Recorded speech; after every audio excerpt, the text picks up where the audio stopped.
Chapitre 2. Livre deuxième. La chute des Misérables de Victor Hugo. Tome 1. Fantine. Chapitre 2.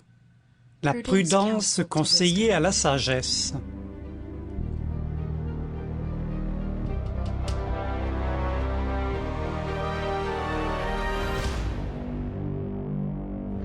Ce soir-là, monsieur l'évêque de Digne, après sa promenade en ville, était resté assez tard enfermé dans sa chambre. Il s'occupait d'un grand travail sur les devoirs, lequel est malheureusement demeuré inachevé. Il dépouillait soigneusement tout ce que les pères et les docteurs ont dit sur cette grave matière. Son livre était divisé en deux parties. Premièrement, les devoirs de tous. Deuxièmement, les devoirs de chacun, selon la classe à laquelle il appartient. Les devoirs de tous sont les grands devoirs. Il y en a 4. Saint Matthieu les indique. Devoir envers Dieu, Matthieu chapitre 6. Devoir envers soi-même, Matthieu chapitre 5, versets 29 et 30. Devoir envers le prochain, Matthieu chapitre 7, verset 12. Devoir envers les créatures, Matthieu chapitre 6, versets 20 et 25.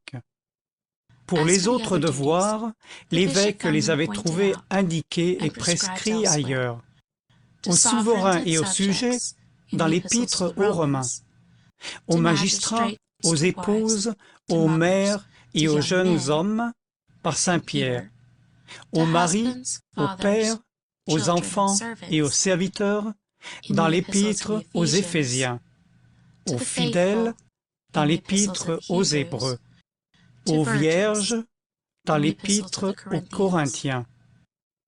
Il faisait laborieusement de toutes ces prescriptions un ensemble harmonieux qu'il voulait présenter aux âmes.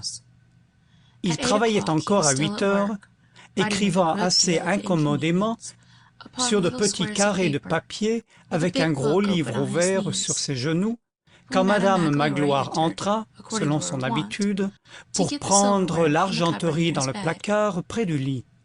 Un moment après, l'évêque, sentant que le couvert était mis et que sa sœur l'attendait peut-être, ferma son livre, se leva de sa table et entra dans la salle à manger. La salle à manger était une pièce oblongue, à cheminée, avec porte sur la rue, nous l'avons dit, et fenêtre sur le jardin. Madame Magloire achevait en effet de mettre le couvert. Tout en vaquant au service, elle causait avec mademoiselle Baptistine. Une lampe était sur la table. La table était près de la cheminée. Un assez bon feu était allumé. On peut se figurer facilement ces deux femmes qui avaient toutes deux passé 60 ans, madame Magloire petite, grasse, vive, mademoiselle Baptistine douce, mince, frêle, un peu plus grande que son frère, vêtue d'une robe de soie puce, couleur à la mode en 1806, qu'elle avait achetée alors à Paris et qui lui durait encore.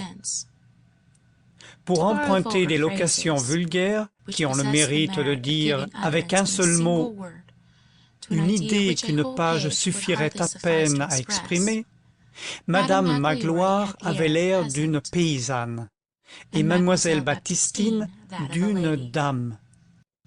Madame Magloire avait un bonnet blanc à tuyaux, au cou une jeannette d'or, le seul bijou de femme qu'il y eut dans la maison, un fichu très blanc sortant de la robe de bure noire à manches larges et courtes, un tablier de toile de coton à carreaux rouges et verts, noué à la ceinture d'un ruban vert, avec pièce d'estomac pareille, rattachée par 2 épingles aux 2 coins d'en haut, aux pieds de gros souliers et des bas jaunes comme les femmes de Marseille. La robe de mademoiselle Baptistine était coupée sur les patrons de 1806, taille courte, fourreau étroit, manches à épaulettes, avec pattes et boutons.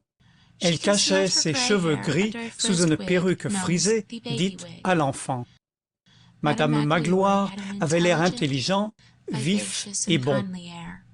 Les deux angles de sa bouche, inégalement relevés, et la lèvre supérieure plus grosse que la lèvre inférieure, lui donnaient quelque chose de bourru et d'impérieux. Tant que monseigneur se taisait, elle lui parlait résolument, avec un mélange de respect et de liberté. Mais dès que monseigneur parlait, on a vu cela, elle obéissait passivement comme mademoiselle. Mademoiselle Baptistine ne parlait même pas.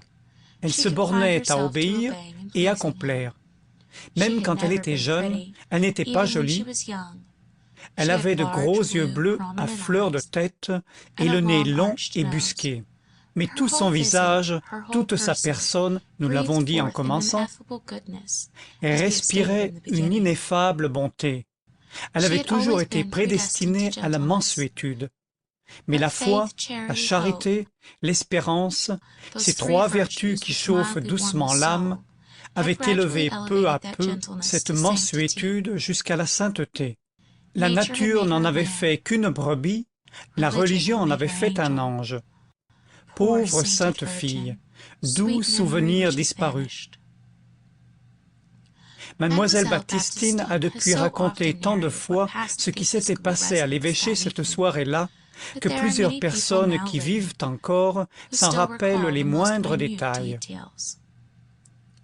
Au moment où monsieur l'évêque entra, madame Magloire parlait avec quelque vivacité. Elle entretenait mademoiselle d'un sujet qui lui était familier et auquel l'évêque était accoutumé. Il s'agissait du loquet de la porte d'entrée. Il paraît que, tout en allant faire quelques provisions pour le souper, madame Magloire avait entendu dire des choses en divers lieux. On parlait d'un rôdeur de mauvaise mine, qu'un vagabond suspect serait arrivé, qu'il devait être quelque part dans la ville, et qu'il se pourrait qu'il y eût de méchantes rencontres pour ceux qui s'aviseraient de rentrer tard chez eux cette nuit-là. Que la police était bien mal faite du reste, attendu que monsieur le préfet et monsieur le maire ne s'aimaient pas, et cherchaient à se nuire en faisant arriver des événements.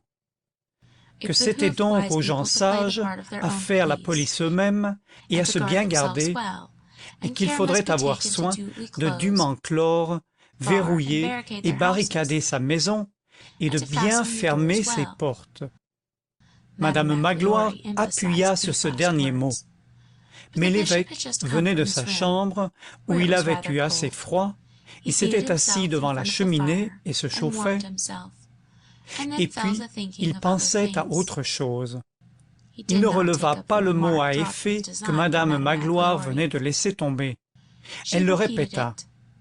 Alors, mademoiselle Baptistine, voulant satisfaire madame Magloire, sans déplaire à son frère, se hasarda à dire timidement: « Mon frère, entendez-vous ce que dit madame Magloire ?»« J'en ai entendu vaguement quelque chose, » répondit l'évêque. Puis tournant à demi sa chaise, mettant ses deux mains sur ses genoux, et levant vers la vieille servante son visage cordial et facilement joyeux, que le feu éclairait d'en bas, « Voyons, qu'y a-t-il? Qu'y a-t-il? Nous sommes donc dans quelque gros danger ?» Alors, madame Magloire recommença toute l'histoire en l'exagérant quelque peu, sans s'en douter. Il paraîtrait qu'un bohémien, un va-nu-pied, une espèce de mendiant dangereux, serait en ce moment dans la ville. Il s'était présenté pour loger chez Jacquin Labarre, qui n'avait pas voulu le recevoir. On l'avait vu arriver par le boulevard Gassendi et rôder dans les rues à la brume. Un homme de sac et de corde avec une figure terrible. « Vraiment ?» dit l'évêque. Ce consentement à l'interroger encouragea madame Magloire. Cela lui semblait indiquer que l'évêque n'était pas loin de s'alarmer. Elle poursuivit triomphante. « Oui, monseigneur, c'est comme cela. Il y aura quelque malheur cette nuit dans la ville. Tout le monde le dit. Avec cela, que la police est si mal faite. » Répétition inutile. Vivre dans un pays de montagne et n'avoir pas même de lanterne la nuit dans les rues. On sort. Des fours, quoi. Et je dis, monseigneur, et mademoiselle que voilà dit comme moi. Moi, interrompit la sœur, je ne dis rien.